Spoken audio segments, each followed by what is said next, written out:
kita akan ngobrol dengan Ali Tanjung. Apa kabar Pak Ali Tanjung? Alhamdulillah sehat Pak ya? Hidayat ya. Assalamualaikum. Waalaikumsalam warahmatullahi wabarakatuh. Pak Ali Tanjung ini merupakan tokoh masyarakat dari pesisir selatan.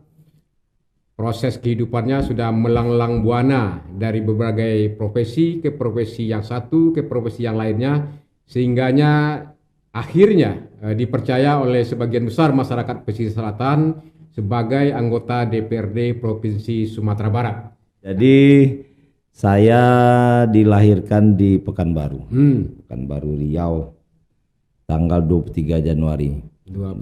Jadi ulang tahun saya itu sama dengan ulang tahunnya Mbak Mega dan Mbak Tutut. Mereka sama-sama 23 Januari itu. Makanya dulu waktu ada TPI kan ulang tahunnya 23 Januari. Keren juga ya. Iya, ya katanya sih orang-orang besar begitu. Iya.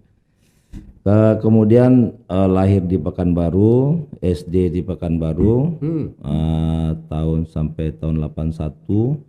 Kemudian setamat SD saya dikirim oleh orang tua saya untuk sekolah di SMP-nya SMP pesantren Madrasah Tarbiyah Islamiyah di Koto Panjang, Lampasi, Payakumbuh, tempat Buya Lakwang. Nah, saya di sana langsung duduk di kelas 2, naik kelas 3, saya dikirim lagi ke Pondok Pesantren Gontor. Nah, kenapa saya dikirim ke Gontor itu? Jadi bapak saya ini berteman dengan Buya Bukhari namanya, tokoh Muhammadiyah di Riau. Jadi Buya Bukhari ini mengkompori lah istilahnya bapak saya, karena bapak saya ini juga Buya. Dia bilang, Buya kalau punya anak laki-laki nggak dikirim ke pesantren rugi Buya. Ini pesantren begini-begini, pokoknya dia promosi lah. Bapak saya belum pernah ke sana, saya juga belum tahu itu di Ponorogo itu kayak apa juga belum tahu. Jadi tamat SD masuk ke pondok? Ya. SMP Pondok di Koto Panjang Payakumbuh, terus Gontor. Wow. Nah, jadi terus berangkatlah kami waktu itu. Saya masih ingat dari Pekanbaru kita ke Padang, kemudian dari Padang naik Ubani 5 hari 5 malam itu. Waduh, perjuangan. Nyampe di Ponorogo kaki saya bengkak karena saking lama duduk. Kemudian nginep dulu di Ponorogonya semalam, kemudian besoknya baru ke Gontor. Jadi di Gontor itu sistem masuknya, kita kalau masuk Gontor kita diserahkan kepada pengurus konsulat. Jadi konsulat ini orang daerah kita yang sudah lama di sana. Jadi dia yang ngurus kita, dia yang ngajarin, karena tes masuk Gontor itu kan lumayan susah lah, kan ada berhitungnya, ada pengetahuan umumnya. Jadi ada masuk ke Gontor itu enggak gampang, enggak gampang. Dia memang orang pilihan juga, orang cerdas ya. Jadi di Gontor itu ada 2 sistem kelulusan. Pertama lulus dapat tempat, jadi dia tahun itu juga langsung jadi santri Gontor. Ada yang lulus tidak dapat tempat, tahun depan dia baru jadi. Nah, saya kebetulan lulus nggak dapat tempat, jadi terus saya pergilah ke cabang Gontor terdekat. Di situ pesantren Wali Songo Ngabar Ponorogo, dekat di situ, hanya 7 kilo. Nah, saya sekolah juga di situ dulu setahun, kemudian tahun depannya baru masuk Gontor. Karena saya dari pesantrennya cabang Gontor, saya boleh mengikuti ujian kelas 2. Saya tes kelas 2, alhamdulillah saya lulus. Jadi saya duduk di Gontor langsung kelas 2. Nah, 86 selesai. Nah, karena saya tidak pernah tinggal di ranah Minang. Nah, papa saya bilang, kau dari kecil lahir di Pekanbaru, terus ke Jawa, kau nggak pernah di ranah Minang, nanti kau nggak ngerti bahasa Minang yang pas, kau nggak ngerti adat Minang.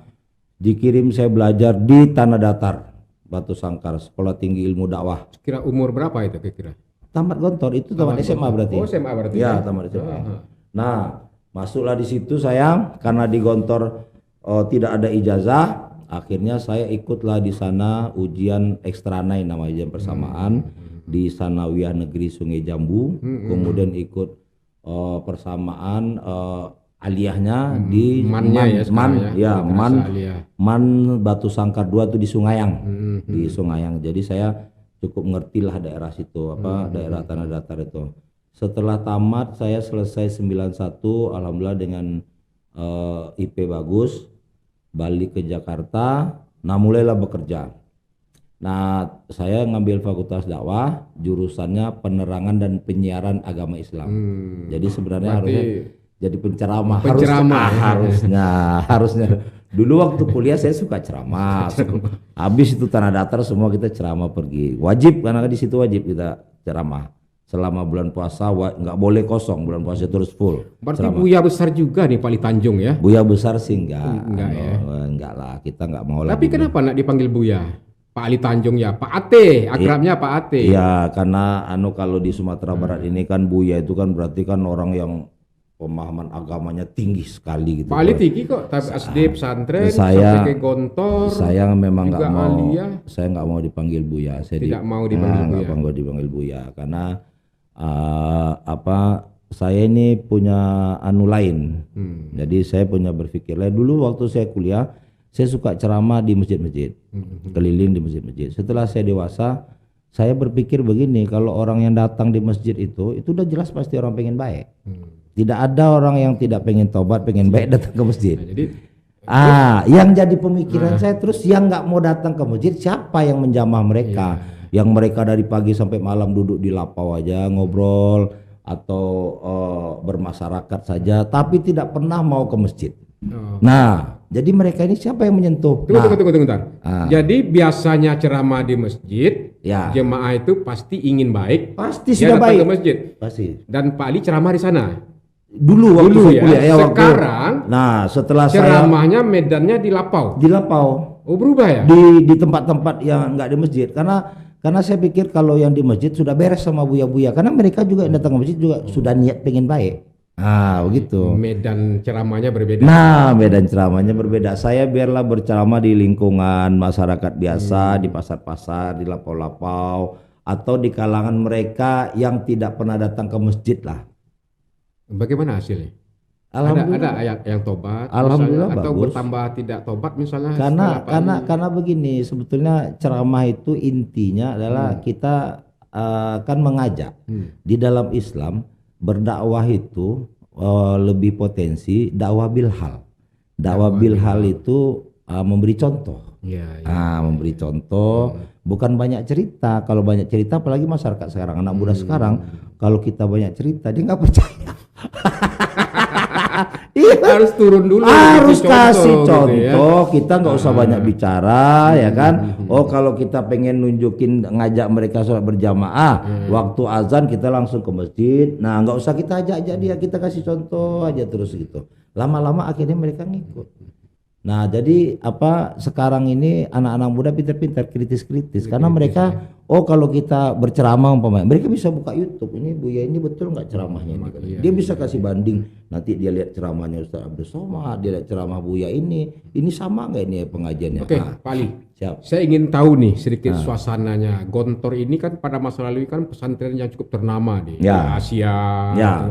Gontor itu didirikan oleh 3 kiai, namanya Trimurti. Yang tertua Kiai Haji Abdullah Sahal, yang kedua Kiai Haji Zainuddin Fanani, yang ketiga Kiai Haji Imam Zarkasi.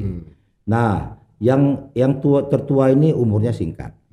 Yang kedua Zainuddin Fanani, dia banyak bergerak di luar. Beliau ini pejabat Kementerian Sosial, pejabat tinggi Kementerian Sosial. Kemudian beliau dikirim oleh Muhammadiyah jadi konsul Muhammadiyah di mana-mana. Nah, ini.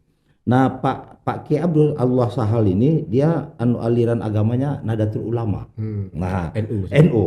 Kalau yang Kiai Zainuddin Fanani ini dia Muhammadiyah karena dia pengurus Muhammadiyah. Mereka adik kakak kandung. Nah, sementara Kiai Haji Imam Zarkasi ini alumni Tawalib Padang Panjang. Bertiga ini ya, tokoh awal pendirian. Tetapi yang lebih fokus kepada kurikulum pendidikan Kiai Haji Imam Zarkasi. Karena yang jadi ini dia nggak tinggal di pondok, dia di luar karena dia pejabat tinggi.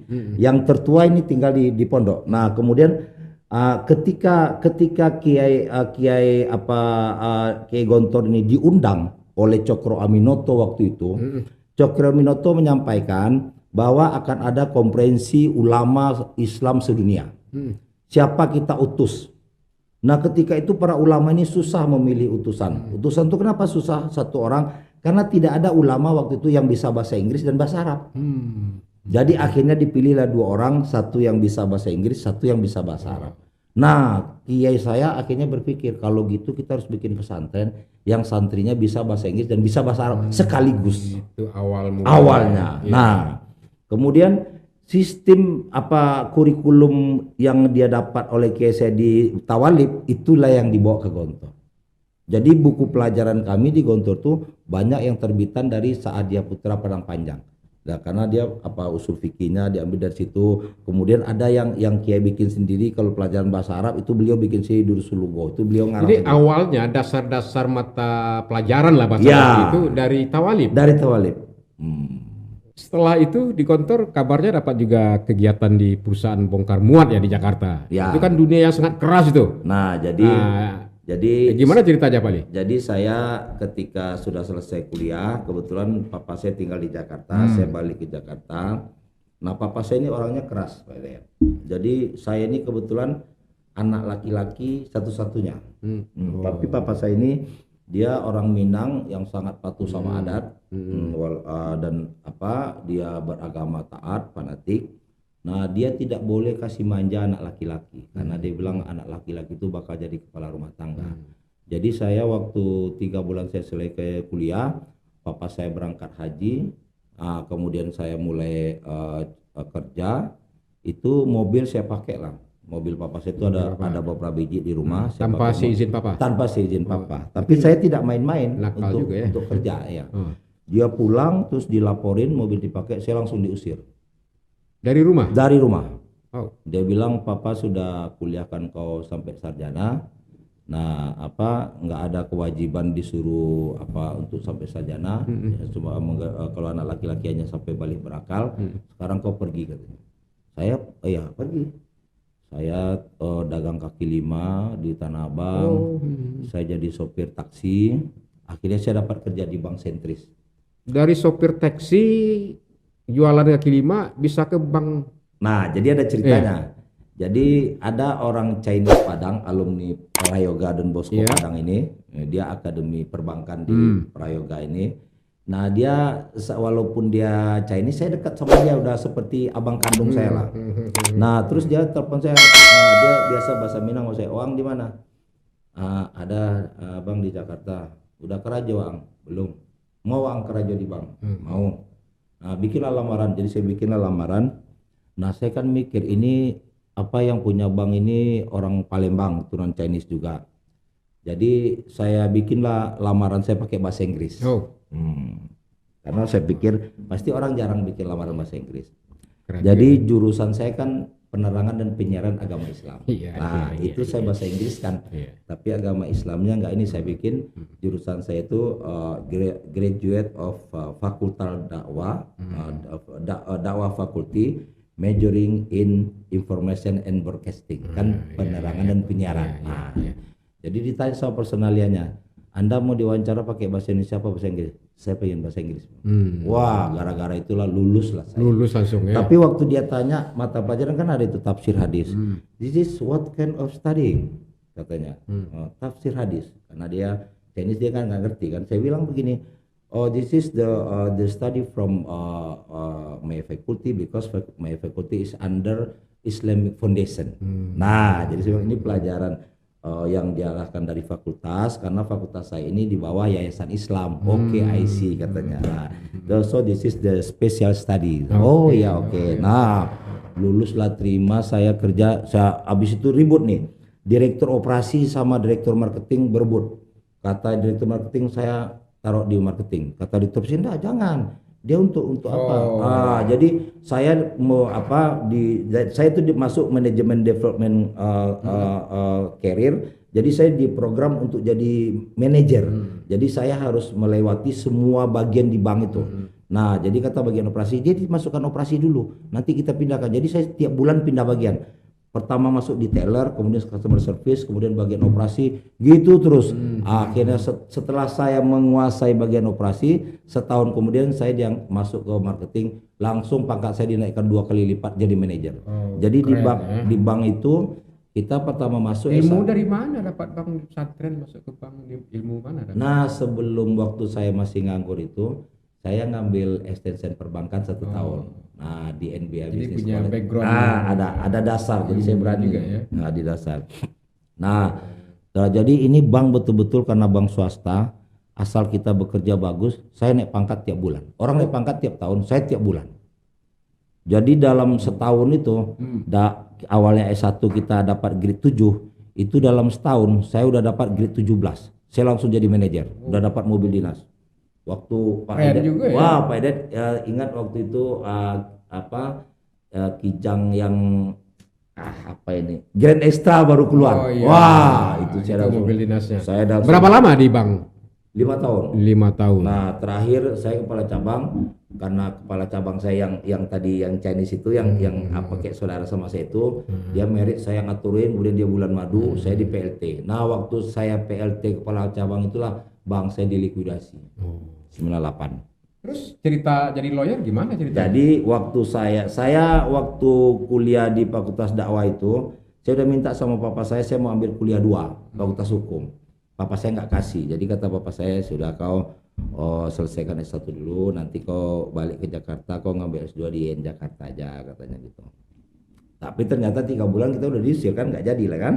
Nah setelah saya punya gaji sudah ini, saya masuklah di Universitas Indonesia Depok, mendaftar UI. Wow. Nah udah kemana-mana nih ya. Extension UI itu tesnya susah. Iya, karena sama dengan UMPTN tesnya. Alhamdulillah kita yang lulus juga ya. Lulus di UI. Sering hukum? Nggak selesai saya di UI-nya. Masuk UI-nya lulus. Nah karena saya udah sibuk, waktu saya setahun di UI saya udah bikin LBH. Jadi di zaman dulu kita punya KTA, kartu mahasiswa UI, kita udah bisa beracara. Hakim nggak tolak kita karena kita punya kartu mahasiswa UI, kartu kuning kan, yellow packet kita. Dan menjadi inilah ya, menjadi lawyer lah ya. Udah jadi, saya jadi karena saya belum SA, saya bikin LBH. Nah saya udah mulai ke pengadilan. Nah akhirnya UI kan jauh Depok. Waduh ini susah nih, kacau nih. Saya pindah, akhirnya saya tamat di Sekolah Tinggi Ilmu Hukum IBLAM. Karena IBLAM kuliahnya tidak tiap hari. Berapa lama aktivitas lawyer dilakoni? Aktivitas lawyer itu dari tahun 2000. Tahun 2000. Oke Pak Ali. Sudah menjadi ulama, penceramah, kerja di bank, jadi bankir, jadi lawyer. Ya, jadi pengusaha dulu. Jadi pengusaha juga pernah. Ya, saya bikin supermarket Smart di Kebun Jeruk besar supermarketnya. Mana yang menyamankan, mana yang banyak duitnya nih? Nah, jadi gini, kenapa saya jadi lawyer? Ketika saya bikin supermarket itu Pak Hidayat pakai modalnya ponakan papa saya. Jadi saya belum punya modal. Jadi dia bikin, sudah ayo bikin. Saya modali, saya dikasih saham 10%. Setelah jalan 1 tahun akhirnya diserahkan sama saya semua. Jadi saya hitung utang sama dia. Saya bayar per tahun 500 juta, hitung saya jadi punya utang berapa miliar gitu. Nah setelah itu saya kebetulan saya ini aktif di DPP Golkar. Saya diperintahkan jadi caleg DPR RI Golkar, kirim ke Banyumas Cilacap.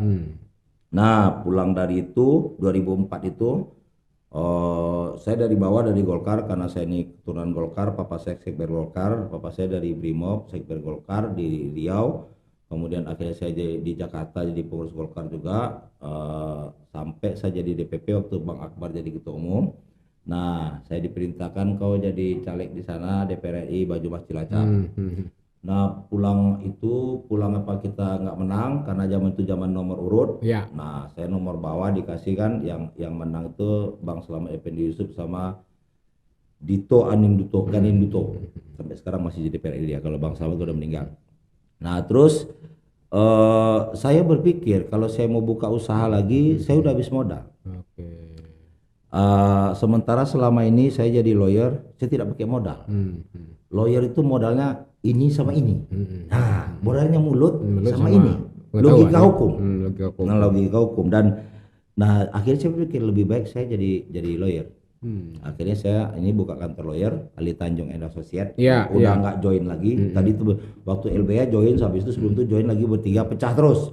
Akhirnya saya pikir udah bismillah, saya buka kantor sendiri, pasang sendiri, namanya Ali Tanjung and Associate. Jadilah kantor saya. 2 tahun buka kantor nggak dapat klien Pak ya. Belum dapat klien. Nggak dapat klien. Tiap hari kita mandi pagi pakai dasi, pakai jas ke kantor. Di kantor main game. Nah, terus setelah 2 tahun menjelang habis 2 tahun, setahun gimana perpanjang kantor lagi, tetap bayar sewanya waktu itu sewa ruko di Jakarta 80 juta setahun, zaman itu masih murah, sekarang 150, zaman itu masih 80. Nah mau habis tahun kedua dapatlah klien satu, kebetulan kasus korupsi. Jadi saya ditanya kalau korupsi Pak Ali Tanjung dibayar berapa? Saya bilang kalau saya minimal sekian, ya kan? Nah dia kasihlah DP waktu itu 350 juta. Nah kemudian saya dikasih juga bulanannya untuk operasional. Nah 2 tahun perkara itu selesai. Jadi memang banyak duit itu di lawyer ya ketika itu ya. Alhamdulillah Tuhan kasih. Oke. Terus ngapain menjadi anggota DPRD Sumatera Barat akhirnya? Jadi gini Pak Hidayat. Ya. Saya ini kan orang Minang asli. Ya. Papa saya itu dia walaupun di Riau dihormati sebagai tokoh Golkar di Riau dan dibilang orang Riau, tapi dia kan orang Sumatera Barat. Dia sangat cinta sama kampungnya. Jadi saya berpikir saya ini di Jakarta dihormati, di Riau dihormati, tapi saya tidak pernah mengurus kampung saya Sumatera Barat gitu. Jadi saya pikir karena saya udah mulai tua juga, udah mulai berumur, saya inginlah tua-tua ini saya ada bikin pahala lah di kampung saya, berbuatlah untuk kampung. Itu yang memotivasi ya? Itu yang memotivasi. Tadinya pulang kepengen jadi bupati 2015 itu, tapi terus saya dapat partai hanya satu. Dari situ saya berpikir, wah kalau begitu saya harus jadi ketua partai. Tadinya yang saya Golkar, akhirnya saya pindahlah ke Demokrat. Jadi ketua DPC Demokrat. Jadi ketua Demokrat. Kemudian tahun 2019 ternyata ada pileg. Akhirnya saya udahlah daripada nunggu pilkada masih lama, saya mencaleg. Sudah menjadi anggota DPRD hari ini gitu kan. Menang. Saya bisa berbuat untuk kampung saya sendiri. Apa yang Pak Ali bisa buat di kampung sebagai anggota DPRD hari ini? Loh banyak Pak Hidayat kan Pak Hidayat tahu lah kebijakan. Jadi kita bisa ikut mewarnai kebijakan pemerintah, pembangunannya untuk kampung kita. Baik itu secara khusus pesisir selatan dan Mentawai dapil saya maupun Sumatera Barat. Nah, kita ikut. Ini contohnya nih. Saya di Komisi 3. Ya kan Komisi 3 itu membawahi keuangan perbankan, BUMD, Koperasi UKM, perizinan, Badan Pendapatan Keuangan dan Badan Aset. Ya kan? Nah, kita yang mengontrol ini. Apa tugas kita mengontrol supaya contohnya Bang Nagari, kita mengontrol dia supaya tetap dia punya laba. Sehingga dia bisa store dividen kepada Pemda Sumatera Barat. Sehingga Pemda Sumatera Barat bisa membangun. Nah, itu bagi saya kepuasan. Artinya kebijakan kerja kita ini memberikan uang untuk kontribusi kepada Barat. Daerah. Karena kewenangan kita ada hak budget, kita ada hak budget, hak kebijakan mewarnai dalam bentuk perda. Pak Ali, apa rencananya lagi ke depan nih? Mau tetap jadi Bupati Pesisir Selatan, lanjut menjadi anggota DPRD Provinsi atau DPR RI ini rencananya? Ada gitu, kan? macam-macam pilihan. Macam-macam pilihan. Aduh, besok mudah-mudahan jadi Bupati nih ya. Jangan. Nanti kita lihat situasi masih lama. Jangan ngomong-ngomong gitu. Nanti kita lihat pertama kita survei betul masyarakat itu ingin apa tidak, kita lihat juga situasi politik, jadi banyak pertimbangan.